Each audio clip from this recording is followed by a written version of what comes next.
Hallo AFOPs, willkommen im Noppenstein-Studio von Bluebricks. Ich bin der Marco. Und ich bin der Niklas. Und das ist ein Star Trek Shuttle. Es geht weiter mit unseren Produktvorstellungen. Die Shuttles sind eingetroffen.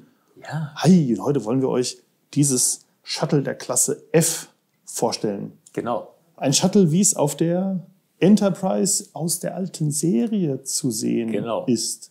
Aus der Originalserie. Aus der Originalserie mit dem jungen, agilen Captain Kirk. Genau. Und ich meine, du hattest mir schon mal was erzählt, dass das gar nicht von Anfang an zu sehen gewesen ist. Nee, weil also dem Shuttle verdanken wir quasi das Beam. Okay. Weil, ja, ist bekloppt. Die hatten damals das eigentlich halt eingeplant, aber das war ja, die Originalserie war ja eine Billigproduktion. Die hat halt nicht viel gekostet. Und eigentlich war vorgesehen, dass die zu jeder Außenmission auf dem Planeten mit einem Shuttle runterfliegen. Aber das Shuttle zu bauen und dann noch die Effekte zu machen, wie das Shuttle so landet und durchs All fliegt, war zu teuer. Also brauchte man eine andere Idee, wie die jetzt auf den Planeten kommen.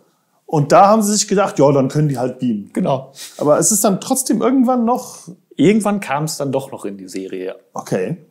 Also dann wahrscheinlich, als sie dann eben für ein paar weitere Folgen dann ein bisschen mehr Geld hatten, konnten sie es dann doch irgendwann mal einbauen. Jawohl. So, und das ist ein Modell im Minifigurenmaßstab. Genau. Richtig? Es sind allerdings keine Minifiguren enthalten. Nein. Das würde aber reinpassen. Richtig. Wir haben jede Menge Prints. Oh ja. Ich habe in der Anleitung mal gezählt.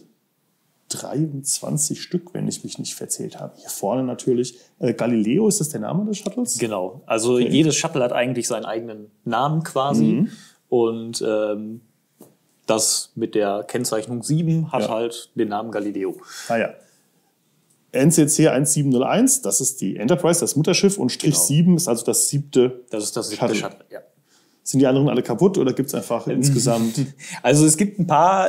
Eigentlich ist das, je nachdem, wie man sieht, sogar das zweite Galileo-Shuttle. Könnte es sein. Okay. Das ist auch ein bisschen bekloppt, weil das erste Galileo-Shuttle ist über einen Planeten abgestürzt, beziehungsweise hinter in der Atmosphäre verglüht beim Absturz. Okay. Das zweite Galileo-Shuttle hieß dann erst die ganze Zeit Galileo, wie das erste, und sah halt genauso aus. Wahrscheinlich hatten sie einfach kein Geld, um neue Aufnahmen zu machen. Und später gab es dann aber ein Shuttle Galileo 2, was genauso aussah, aber dann eben Galileo 2 hieß. Okay. Also wir haben hier auch einen Print. Hier hinten steht die Kennung, Schiffskennung auch nochmal. Genau. Und hier drüben natürlich. Und hier auch die angedeutete Tür, ebenfalls bedruckt. Und Minifigurmaßstab, das ist natürlich mit einem Interieur noch deutlich schicker. Der Maschinenraum da hinten, der sieht nur so aus, als wäre er zugänglich, ist er aber nicht. Nee. Aber das Cockpit, das sieht doch klasse aus.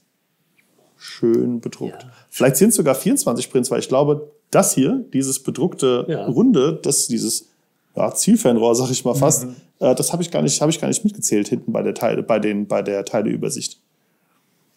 Sieht auf jeden Fall schick aus. Auch interessante Bautechnik. Ne, hier vorne, das ist mit einer Hinge gelöst.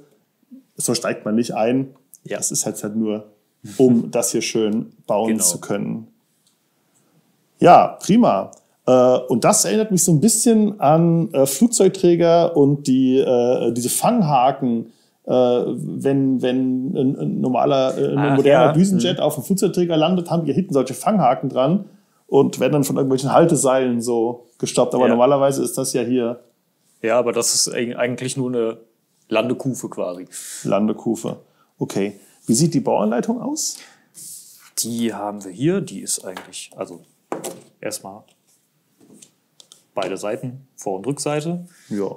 Hier steht es auch nochmal, Klasse F Shuttle. Und die Bauanleitung ist eigentlich, wie ihr das so kennt von den Bauanleitungen. Man hat da das, was man gerade baut, ist immer gut sichtbar und das andere ist so ein bisschen verblasst dargestellt. Genau. Man sieht aber die Farben noch. Genau. Sofern es denn welche gibt. Ja, das ist in dem Moment jetzt noch nicht so viele. Also hier kann man es ein bisschen erkennen zwischen dem, gut, das ist natürlich grau und weiß, das ist ein bisschen schwierig, das jetzt gerade zu zeigen. Aber das Shuttle ist nun mal hauptsächlich grau und weiß. Genau. Man sieht aber die Prints beispielsweise auch noch.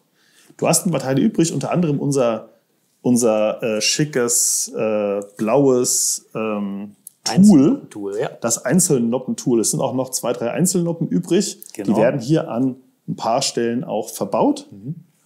Und mit dem Tool kriegt man sie leichter eingebaut natürlich. Genau. Sieht man auch immer in der Anleitung dann nochmal, da wird das nochmal erklärt. 7,23 Meter mit meinem Fingerabdruck. Ja. 7,23 Meter ist es lang. Okay, gut. Den Karton hast du auch, ne? Ja, den habe ich auch noch stehen. Das schicke Packungsdesign hat Klaus im kürzlich gezeigten FAQ-Video auch gesagt, dass sich die Verpackungsrichtlinien da jetzt fürs jetzt aktuelle Jahr geändert haben. Genau. Das heißt, das Verpackungsdesign der nächsten Produktwelle wird ein bisschen anders aussehen. Das ist so die Vorgabe. Und wenn wir Sets der ersten Welle noch einmal produzieren, werden da die Verpackungsdesigns auch etwas anders sein müssen, weil neues Jahr, neue Verpackungsrichtlinien. Genau. Ja. Und dieses Shuttle, das wollen wir euch im nächsten Video vorstellen, ist natürlich auch bereits eingetroffen. Und das ist Next Generation, also deutlich nach diesem erschienen. Genau. Das sind so 80 Jahre zwischen den beiden. Okay, cool. Ja, freue ich mich auch drauf. Auch einiges an Prints dran. Und ja, man sieht es hier auch schön abnehmbares Dach hier mit den Jumper Plates wird es befestigt. Stabile Bauweise und schicke Prints. Und hier in diesem Briefkasten. Ist da was drin? Nein, da ist nichts drin. Da ist nichts drin. Das ist eigentlich wahrscheinlich eine Servicekappe. Also man sieht das auch in der Serie immer mal wieder, dass die dann hinten stehen und Reparaturen durchführen, wenn sie irgendwo abgestürzt sind oder so. Ja, ich muss gestehen, dass ich von der klassischen Serie nicht wirklich viel gesehen habe. Asche auf mein Haupt, aber du bist ja da. Du rettest mich da mit deinem Fachwissen. Ja, prima. Ich würde sagen, dann war es das für heute auch schon wieder aus dem Noppenstein-Studio und aus fremden Galaxien. Noppensteine kann man ja nie genug haben. Genau, demnächst gibt es noch mehr. Wir wünschen euch viel Spaß beim Bauen. Ja, wenn der Kameramann sagt, wir können das Set auch zusammenfassen, dann machen wir das auch. Das ist das Shuttle der Klasse F aus unserer Star Trek-Serie. Ein Bluebricks Pro der Set Nummer 104181. 493 Teile, darunter ungefähr 2 Dutzend bedruckte für 37,95 €. 25 cm ist das Shuttle lang, 13 cm breit und 9 cm hoch. Baukomplexität, guter Durchschnitt. Ja, das war's jetzt aber. Hat euch alles gemacht? Ja, alles gut, ja. Prima. Super. Wenn wir ihn nicht hätten. Genau. Wir würden Macht's gut. Bis bald. Tschüss. Ciao.